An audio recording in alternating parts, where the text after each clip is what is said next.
हुकूमत को पहुंचने वाले बड़े धचके से बलूचिस्तान की अहम जमात जमहूरी वतन पार्टी ने हुकूमत और वफाकी काबीना से अलहदगी का ऐलान कर दिया। बिलावल भुट्टो के हमरा शाहजैन बुगटी की मुश्तरका प्रेस कॉन्फ्रेंस। शाहजैन बुगटी ने कहा कि 3 साल हुकूमत के साथ चले, अब पीडीएम का साथ देने का फैसला किया है। बिलावल भुट्टो ने भी बातचीत की। उन्होंने कहा सरप्राइज देने का वक्त खत्म हो गया, अब एतमाद में धांधली की इजाजत नहीं देंगे। बलूचिस्तान की आवाम को नाइंसाफी का सामना है, हमें बलूचिस्तान की आवाम को इंसाफ फराहम करना होगा। हमारी फेडरल गवर्नमेंट ने दिलासा दिया और हमने यकीनन लोग हमें कदर की निगाह से बलूचिस्तान में देखते हैं और लोगों ने हम पे एतमाद किया, मगर लोगों का एतमाद को बहुत बड़ा ठेस पहुंचा है बलूचिस्तान में। तो लिहाजा बिलावल भुट्टो साहब भी यहाँ आए और हम इन्हें वेलकम करते हैं और मुल्क की सूरत हाल को देखते हुए आज हम फेडरल गवर्नमेंट की कैबिनेट से इस्तीफ़ा देते हैं, वज़ीर आज़म की कैबिनेट को छोड़ने का ऐलान करते हैं और इसके साथ साथ हम इनके साथ खड़े हैं, पीडीएम के साथ खड़े हैं। हम बुगटी साहब के बहुत ही शुक्रगुजार। ये एक टाइमली और बहुत ही बहादुर फैसला है बुगटी साहब का। अफसोस के साथ वज़ीर आज़म साहब और उसकी हुकूमत का जो सलूक अपोजिशन के साथ था वो आपके सामने है, मगर जिस नेक नियति के साथ उनके इत्तेहादी ने काम करने की कोशिश की, उसका जवाब में जैसे अवाम को धोखा मिला इमरान खान से, जैसे अपोजिशन को धोखा मिला इमरान खान से, तो इमरान खान साहब ने अपने इत्तेहादियों को भी इस्तेमाल करके अपना फायदा के लिए अपने वादा पे पूरा नहीं उतरे। पीटीआई के लिए एक और बड़ा धचका है, इस पर बात करते हैं। एंकर पर्सन आज न्यूज शौकत पराचा साहब हमारे साथ मौजूद हैं। शौकत पराचा, सरप्राइज देना था पीटीआई को, उन्हें खुद ही सरप्राइज मिल गया आज। देखिए, ये सरप्राइज से लिटिल मोर थिंग है, ये सरप्राइज नहीं है, ये तो बाकायदा स्टैब किया गया है आज पीटीआई को उनके अपने एक इत्तेहादी की तरफ से, और वो इत्तेहादी भी 1 सीट वाले इत्तेहादी थे जिनके पास कैबिनेट स्लॉट थी, यानी वो मामले खुसूसी थे वज़ीर आज़म के।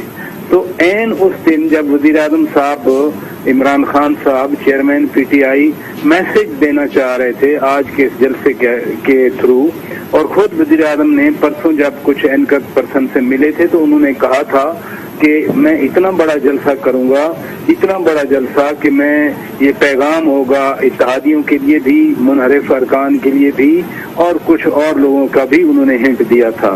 तो इत्तेहादियों के लिए आज जो वज़ीर आज़म साहब ने पैगाम देना था इतना बड़ा जलसा करके, तो उससे पहले एक इत्तेहादी ने उन्हें स्टैप कर दिया। अब इसके 2 कॉन्सिक्वेंसेज हैं। नंबर 1, एक तो ऐन उसी वक्त जब वज़ीर आज़म साहब बहुत बड़ा पावर शो करने वाले थे और फवाद चौधरी साहब ने भी आज कहा कि 40 से ज्यादा फॉरेन मीडिया पर्सन हैं जो पूरी दुनिया को पैगाम देंगे, तो उस पैगाम से पहले एक और पैगाम आ गया। यकीनन ये पीटीआई के लिए या खुद वज़ीर आज़म साहब के लिए ये कोई बहुत इनकरेजिंग या मुस्बत, जो भी वो शाम में ज़ाहिर है इस पर आई होप के जरूर बात करेंगे शाहजैन बुगटी के जाने के, लेकिन एक सेटबैक है। नंबर 2, इसका इम्पैक्ट ये है कि और इत्तेहादियों को भी तो अब लाइन मिल गई ना कि हम भी फैसला कर सकते हैं, फिर हम भी किसी न किसी नतीजे पे पहुंचे, क्योंकि फैसला अगर बहुत पहले इत्तेहादी कर चुके हैं तो ऐलान नहीं कर रहे थे।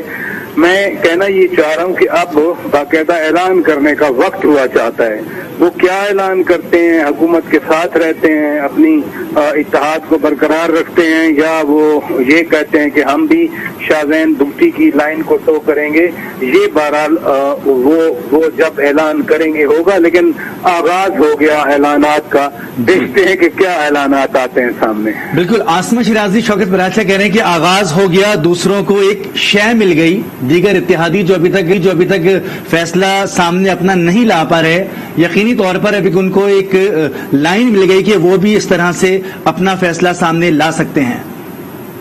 जी बिल्कुल, जाहिर है ये एक बड़ा टाइमिंग के एतबार से अहम फैसला है, वो कि हमें मालूम था कि शाहजैन बुगटी जो है वो कोई फैसला जल्दी कर सकेंगे, अपोजिशन के लिए करेंगे, लेकिन ये नहीं पता था कि आज के दिन में ये फैसला होगा। मुख्तलिफ जो बाकी इत्तेहादी हैं उनकी तरफ से भी इत्तलात हैं कि वो भी जलसे का इंतजार कर रहे हैं और उसके बाद शायद वो भी एक एक करके अपने ऐलानात कर सकते हैं। लेकिन जाहिर है कि किसी एक शख्स का भी इस वक्त अलग अनाउंस कर देना मीडिया के ऊपर आके कि वो हुकूमत का हिस्सा नहीं है, इस्तीफा दे देना, मेरा ख्याल है कि ये किसी भी हुकूमत के लिए बड़ा झटका होता है और ये हुआ है। अगर इसी तरह से बाकी इत्तेहादी जो हैं वो सामने आते हैं साथ रहने या ना रहने का फैसला, मतलब अगर कोई इस वक्त ये भी फैसला करे कि वो हुकूमत के साथ है तो भी एक बड़ी अचीवमेंट हुकूमत को मिल सकती है। और अगर वो ये फैसला करते हैं कि वो हुकूमत के साथ नहीं है तो इस जलसे से पहले ही जो सूरत हाल है वो पलट सकती है। और जहाँ तक जलसे की सूरत हाल है, जाहिर है कि वो भी इस वक्त तक तो जो इस्लामाबाद में तारिक चौधरी साहब, फराचा साहब मौजूद हैं और लोग वहाँ पे चक्कर लगा के आए हैं, तो मीडिया को ना जाने की इजाजत देना भी एक बहुत बड़ी खबर यूं है क्योंकि कोई बहुत ज्यादा हौसला अफजा सूरत हाल अभी तक जलसेगा की नहीं है। तो अब ये शाहजहान भुट्टी हो, ये PMLQ हो, ये MKM हो, जिनसे मुख्तलिफ मुलाकातें अभी भी शायद तय हैं कि MKM के साथ भी हुकूमत ने मुलाकात करनी है और शाहजहान भुट्टी साहब से भी कहा जा रहा है कि कल शायद उनकी भी मुलाकात होगी। फवाद चौधरी साहब ने थोड़ी देर पहले खबर दी है, तो अब तो वो अनाउंस कर चुके हैं और उनका एक फैसला जो है वो सामने आ चुका है कि वो अलहदा भी हो गए हैं और उन्होंने इस्तीफा भी दे दिया है, जो उनके पास मुशावरत की एक मौजूद थी चीज, ओहदा मौजूद था। तो अब ये चीजें जो है ये हुकूमत के ऊपर बहुत ज्यादा असरअंदाज हो सकती है, पब्लिक ओपिनियन जो है वो एक उसको मोड़ सकती है। इंतहाई दिलचस्प है ये और अभी इंतहाई दिलचस्प होगा मजीद चंद और घंटे जिसमें से सारी कौम इस वक्त इंतजार में बैठी है कि क्या होगा, सुरुख का पत्ता कौन सा सामने आएगा, सिचुएशन कैसे बन सकती है। तो ये मेरा ख्याल है पहला सुरुख का पत्ता तो अभी थोड़ी देर पहले या जिस जमाने में इमरान खान साहब जिसके पास लोग आते थे तो वो कहते थे एक अपोजिशन की एक और विकेट गिर गई, अगर आपको याद हो एक मशहूर जमाना जुमला होता था कि अपोजिशन की एक और विकेट गिर गई। तो आज जो है वो पहली विकेट अभी थोड़ी देर पहले जो है वो शाहजहान भुट्टी साहब ने गिराई है इत्तेहादियों की सूरत, और 12-13 अरकान जो है जिनमें से 12 तो अभी कंफर्म है वो अपोजिशन क्लेम कर रही है कि उनके पास मौजूद है पाकिस्तान तहरीक इंसाफ के। आसमा, स्ट्रेटेजिकली थोड़ी सी लेट बैक नहीं नजर आती PTI की हुकूमत? हम देखते हैं कि इत्तेहादियों से जब काफी से ऑपोजिशन ने राब्ता किया तो वजीर आजम बाद में नजर आए, पहले ऑपोजिशन राब्ता कर चुकी थी। इससे पहले हमने बाकी MKM के लिए भी यही देखा, अब शाहजहान भुट्टी साहब के केस में भी यही सिनेरियो नजर आ रहा है। पहले से ही ये तमाम मामलात नजर आ रहे थे, इत्तेहादियों को तो मसाइल थे जिन्हें केटर नहीं किया गया, फिर राजी करने में भी देर की PTI ने।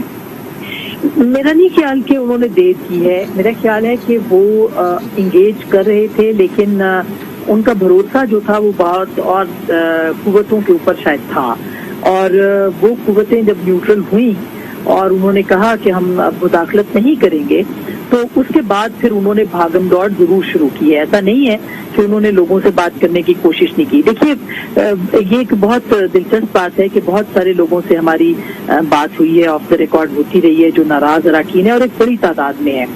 परसों तरसों भी एक टेलीफोन मुझे आया हुआ था तो नाराज रुकन थे, तो मैंने कहा आप कब अनाउंस करेंगे कि आप नाराज हैं? तो उन्होंने कहा हम अपने वोट के जरिए या वक्त आने पे करेंगे। लेकिन शिकवा क्या था उनका? शिकवा उनका ये था कि प्राइम मिनिस्टर ने कभी मुलाकात के लिए वक्त नहीं दिया। 3-3.5 साल के अंदर जो है ये जो इलेक्टेड लोग हैं ये अपनी अपनी जगहों से मुंतखब होकर आते हैं, इनके मसाइल भी होते हैं, और फिर अगर मसाइल भी हल ना हो और ऊपर से उनको उनके साथ रवैया भी दुरुस्त ना हो तो आप ये देखिए कि फिर उनके लिए क्या मुश्किलात बढ़ जाती हैं कि वो किस तरह से अपने लोगों को जब वो अपने इलाकों में जाते हैं तो वो जवाब देंगे। तो सबसे बड़ा जो मामला था वो रवैये का था, और शायद इस हुकूमत को ये बहुत खुशनसीब हुकूमत थी कि इसको हर तरह से इस्टेब्लिशमेंट की हिमायत की, इसको अदलिया की हिमायत थी। जो प्राइम मिनिस्टर के करने के काम थे वो ये थे कि आप अपने जो लोग हैं उनको इंटैक्ट रखें और वो रवैये के साथ आप रखें। बेशक आप उनको काम ना बहुत ज्यादा काम आप नहीं उनके कर सके, लेकिन चले आप उनसे कम से कम मुलाकात करें, उनसे बातचीत करें। ऐसा नहीं हुआ। आप ये देखिए कि तर्जुमानों की मीटिंग जो थी वो बुरे से बुरे हालात में भी शाम को 5 बजे वजीर आजम जरूर करते थे, मगर ऐसा नहीं था کہ جو الیکٹڈ لوگ ہیں جو کہ اپنے علاقوں کے ریپرزینٹیٹیو ہیں ان کی کوئی پارلیمانی پارٹیوں کے اجلاس ریگولر ہوتے ہوں, ان سے کوئی ملا جاتا ہو, ان کے کوئی مسئلے مسائل سنے جاتے ہوں. ہاں جب پنجاب کے اندر کوئی مسئلہ ہوا تو پرائم منسٹر نے گروپ بلا لیا, ان سے بات کر لی. اگر وفاق میں اب جب کے مسئلے ہوئے ہیں تو اب وہ لوگوں کو بلا رہے ہیں, اور آپ کو یہ سن کے حیرت ہوگی کہ ایک بڑی تعداد میں لوگ ان سے ملنے بھی نہیں جا رہے. اس وقت وہ بلوا رہے ہیں مگر اس کے باوجود ان سے ملنے بھی نہیں جا رہے. تو یہ ایک جو ہے صورتحال یہ بہت ایک الارمنگ صورتحال حکومت کے لیے ہے اور سیاسی جماعتوں کے لیے. کاش کہ سیاسی جماعت کے طور پہ پی ٹی آئی نے اپنے لوگوں کو ساتھ رکھا ہوتا. بالکل آسما, آپ سے مزید بھی اس بارے میں بات کریں گے. شوکت براجا, ایک چیز اور اس تمام صورتحال کو دیکھتے ہوئے نظر آ رہی ہے کہ اب یہ سلسلہ چل نکلے گا. بہرحال فیصلہ تو اسمبلی میں ہی ہونا ہے اور بہت سارے لوگ اگر سامنے شاہزین بگٹی کی طرح نہیں آتے تو اسمبلی میں اپنا فیصلہ دے دیں گے. یہ بالکل درست بات ہے. جتنا بھی پولیٹیکل ایٹماسفیئر بنا ہوا ہے, چاہے پی ٹی آئی کا آج جلسہ ہے, مریم نواز شریف صاحبہ بھی ریلی لے کر آ رہی ہیں, مولانا صاحب پہنچے ہوئے ہیں, لیکن جو اس وقت دا اونلی ایشو وہ ہے پارلیمنٹ کے اندر, وہ ہے عدم اعتماد کی تحریک, وہ ہے عدم اعتماد پر عدم اعتماد کی جو تحریک ہے اس پر ہی سب کچھ ڈیپینڈ کرتا ہے. اب دیکھنا یہ ہے کہ عوام کے نمبر سے پی ٹی آئی کی حکومت اپنے لیے کیا کچھ چینج کر سکتی ہے. آج جو جلسے میں عمران خان کا خطاب ہے اس کو بہت اہمیت دی جا رہی ہے. کیا اس خطاب میں کوئی سرپرائز یا ٹرمپ کارڈ جو بات کی جا رہی ہے وہ شو کیا جاتا ہے, نہیں, یہ دیکھنا بھی باقی ہے.